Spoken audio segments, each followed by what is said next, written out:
بسم اللہ الرحمن الرحیم۔ ناظرین السلام علیکم ورحمۃ اللہ۔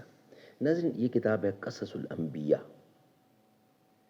پیج ہے 349، بیان بادشاہ ابرہہ ملعون و مردود کا۔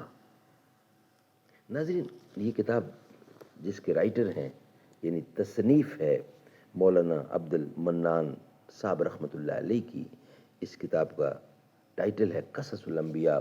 ناظرین اس کتاب کے اندر حضور اکرم صلی اللہ علیہ وآلہ وسلم سے لے کر حضرت آدم علیہ السلام تک تمام انبیاء اکرام کے قصے یعنی سچے قصے، واقعات یعنی سچے واقعات قرآن و سنت کی روشنی میں اور قرآن و حدیث کی روشنی میں درج کیے گئے ہیں، لکھے گئے ہیں۔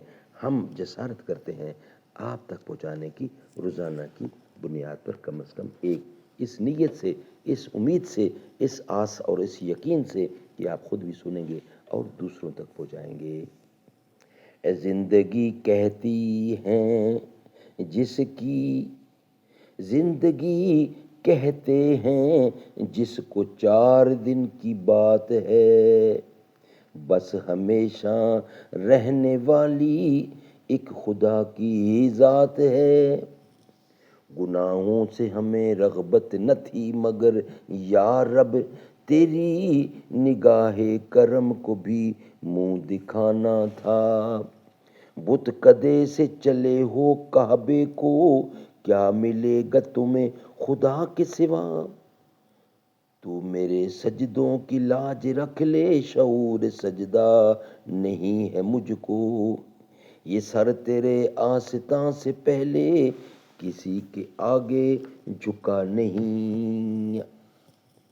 بیان بادشاہ ابرہہ ملعون و مردود کا تواریخ کے حوالے سے ہسٹری بتاتی ہے، تاریخ بتاتی ہے۔ معلوم ہوتا ہے کہ ابرہہ بادشاہ حاکم ولایت یمن کا تھا۔ اس نے جب دیکھا کہ ہر سال اطراف و جوانب سے لوگ مکہ معظمہ کی زیارت کو جاتے ہیں تو اس نے تخم حسد ملعون اپنے دل میں بویا اور ایک مکان نمونہ کعبہ کے بنا کر اس کا نام بھی کعبہ رکھا، اور وہ یہ چاہتا تھا کہ خلق اللہ کو بیت اللہ کے حج سے باز رکھے۔ اپنے بنائے ہوئے مکان میں جو نمونہ تن از بیت اللہ کے بنایا تھا سب کو لا کر اس کا حج کرائے۔ ہر چند اس نے اپنی جہد بے فائدہ اور کوشش بیہودہ کی کہ خانہ مذکور کو بیت اللہ قرار دیوے، لیکن یہ صورت پذیر نہ ہوئی۔ ناچار ہو کر پھر اس نے بیت اللہ کو مسمار کرنے کا ارادہ کیا۔ ان ایام میں ایک شخص قریشی وہاں گیا اور اس بنائے ہوئے کعبہ کا خادم ہوا۔ اس نے ایک شب فرصت پا کر اسی گھر میں غائط بول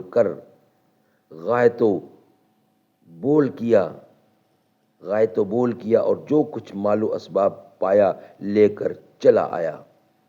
جب صبح ہوئی تو ابرہہ بادشاہ نے اس قریشی کی یہ حرکت دیکھی تو فوراً طیش میں آیا اور پھر بیت اللہ کو لشکر کثیر اور فیل و بان لے کر، یعنی ہاتھی فیل و بان لے کر توڑنے کا قصد کیا اور جلد از جلد بیت اللہ کی طرف مہ اپنے تمام لشکر کے روانہ ہو گیا، اور راستے میں جو قوم بھی بیت اللہ توڑنے کی مزاحم ہوتی اس کو قتل کرتا۔ جب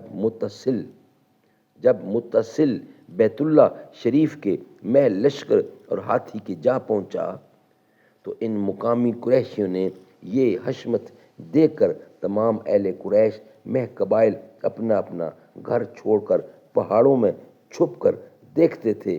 ہر چند فیل بانوں نے چاہا کہ اپنے ہاتھیوں سے کعبہ کو مسمار کریں، لیکن خوف الہی سے کوئی ہاتھی بھی آگے نہ بڑھا، اور ایک کا نام محمود تھا جو خاص سواری بادشاہ ابرہہ کی تھی۔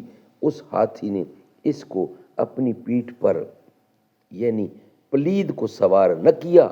تب اس مردود نے دوسرے فیل پر سوار ہو کر کعبہ پر طاقت کی اور اس نے چاہا کہ میں کعبہ کو منہدم کروں، اتنے میں ہزاروں کی تعداد میں پرند یعنی ابابیل بحکم رب جلیل، تین تین کنکریاں مشکل یعنی مثل دانہ مسور کے، ایک ان کے منہ میں اور ایک ایک پنجوں میں لے کر آئیں، اور سب اصحاب فیل پر اور گھوڑوں پر شیر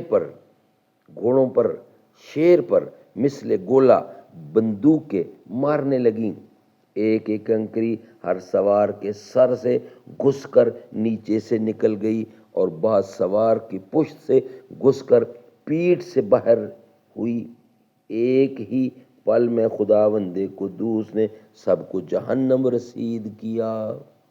اور بادشاہ ابرا پلید یہ جال اور یہ حال دیکھ کر بھاگا، اپنے گھر میں جا کر لوگوں سے حال بیان کر رہا تھا۔